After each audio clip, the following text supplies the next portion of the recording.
হাম পরিস্থিতিতে রোগীদের দুর্ভোগ এবং টিকা পরিস্থিতির খবর জানাতে নরসিংদী থেকে সহকর্মী সঞ্জিত সাহা এই মুহূর্তে আমাদের সাথে যুক্ত হয়েছেন। সঞ্জিত, ঢাকার পাশে নরসিংদী জেলা, কি পরিস্থিতি আপনার ওখানে?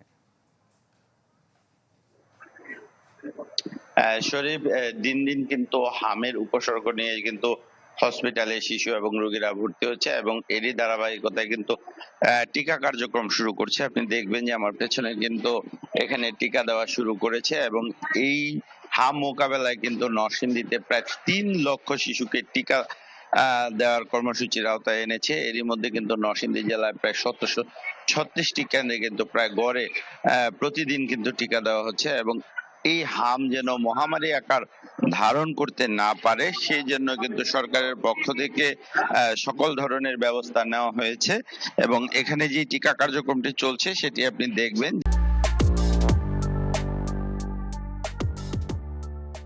যে এখানে কিন্তু প্রতিদিন এলাকা ভিত্তিক ভাবে কিন্তু টিকা দেওয়া হচ্ছে। এবং আপনাকে আরেকটা বিষয় জানিয়ে রাখি যে নরসিংদীতে এই পর্যন্ত সাম্প্রতিক সময়ে প্রায় 237 জন কিন্তু হাম সন্দেহে কিন্তু নরসিংদী সদর হসপিটাল বা জেলা হসপিটাল, যেসব সরকারি হসপিটাল গুলো রয়েছে সেখানে কিন্তু চিকিৎসা নিয়েছে। এরই মধ্যে আজকে সর্বশেষ তথ্য অনুযায়ী কিন্তু হাম উপসর্গ নিয়ে কিন্তু প্রায় 37 জন শিশু কিন্তু হসপিটালগুলোতে ভর্তি রয়েছে। তো এখানে সিভিল সার্জন বা স্বাস্থ্যকর্মী যারা রয়েছে তারা যে বিষয়টিকে আমাদেরকে বলছে যে আসলে মূলত এই টিকা বা অনেক সময় দেখা যায় যে মানুষজন যারা সাধারণ মানুষ আছে অনেকে উদাসীনতার কারণে আসলে টিকা দিচ্ছে না, কিন্তু এখন সরকারের পক্ষ থেকে ক্যাম্পেইন চালানো হচ্ছে সবাই যেন এই টিকার আওতায় আনা হয় এবং প্রত্যেকটা মানুষ এবং শিশুকে যেন টিকা দেওয়া হয়, এই জন্য কিন্তু সরকারের পক্ষ থেকে ক্যাম্পেইন চালানো হয়েছে। এবং সর্বোপরি যদি বলতে যাই এই রোগটি যেন মহামারী না ছড়ায় সেই জন্য কিন্তু সর্বাত্মক ব্যবস্থা নেওয়া হয়েছে এবং প্রত্যেকটা শিশুকে কিন্তু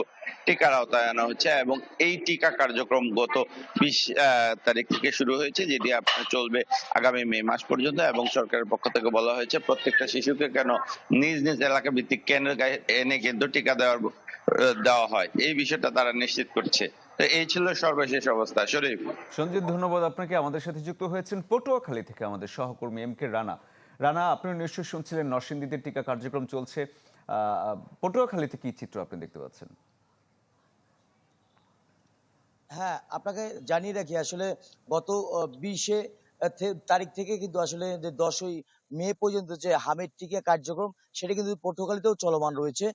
পটুয়াখালী সদর হাসপাতাল এবং পটুয়াখালী পৌরসভার যে দুটি স্থায়ী টিকাদান কেন্দ্র রয়েছে সেটি কিন্তু সবসময় খোলা রয়েছে এবং যেকোনো সময় শিশুদের নিয়ে আসলে 6 থেকে 5 বছর বয়সী যে শিশুরা রয়েছে তাদেরকে নিয়ে আসলে তারা টিকা দিচ্ছেন। এছাড়া পটুয়াখালী জেলায় প্রায় 2 লক্ষের মতন শিশুকে টিকার আওতায় নিয়ে আসার কথা জানিয়েছে কিন্তু জেলা স্বাস্থ্য বিভাগ। এছাড়া জেলা স্বাস্থ্য বিভাগের পক্ষ থেকে আরো জানানো হয়েছে যে জেলায় যে হামের প্রভাব সেটি কিন্তু দিন দিন বাড়ায়। তাদের যে টিকাদান কার্যক্রম সেটি কিন্তু 10 তারিখের পর থেকে প্রতিটি প্রাথমিক যে বিদ্যালয়গুলো রয়েছে সেগুলোতেও কিন্তু তাদের টিকাদান কার্যক্রম চলমান থাকবে।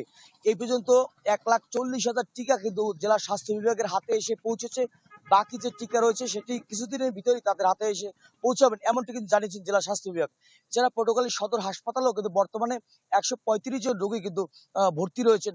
ফলে 30টি বেডের বিপরীতে 135 জন রোগী থাকায় কিন্তু চিকিৎসক কিংবা নার্সরা তাদের চিকিৎসা দিতে হিমশিম খাচ্ছেন এবং যারা চিকিৎসা নিতে হাসপাতালে ভর্তি রয়েছেন তারাও কিন্তু বেড না পেয়ে কিন্তু তারা ফ্লোর, বারান্দা কিংবা হাসপাতালের করিডোরে তারা অবস্থান নিয়েছেন। ফলে হাসপাতালের একটা বেহাল অবস্থা তৈরি হয়েছে। এছাড়া জেলা হাসপাতালে যে তত্ত্বাবধায়ক রয়েছে তার সঙ্গেও কথা বলেছি। তিনি জানিয়েছেন যে 250 শয্যার যে হাসপাতাল সেখানে কিন্তু প্রায় 9 শতাধিক রোগী কিন্তু ভর্তি রয়েছেন। ফলে তাদের সেবা কার্যক্রম কিন্তু ব্যাহত হচ্ছে। এছাড়া পটুয়াখালী সদর হাসপাতালের পাশেই যে আরেকটি 250 শয্যা বিশিষ্ট হাসপাতাল রয়েছে, নতুন নির্মাণাধীন রয়েছে, সেটি কিন্তু এখনো চালু করা হয়নি। সেটি যদি চালু করা হয় তাহলে এই সমস্যার সমাধানে খুব শীঘ্রই সমাধান করতে পারবেন হাসপাতাল কর্তৃপক্ষ। এই শরীফ, এই ছিল পটুয়াখালী থেকে সর্বশেষ। রানা, ধন্যবাদ আপনাকে। দর্শক, সারা দেশে হামের পরিস্থিতির চিত্র দেখাচ্ছিলাম আপনাদের।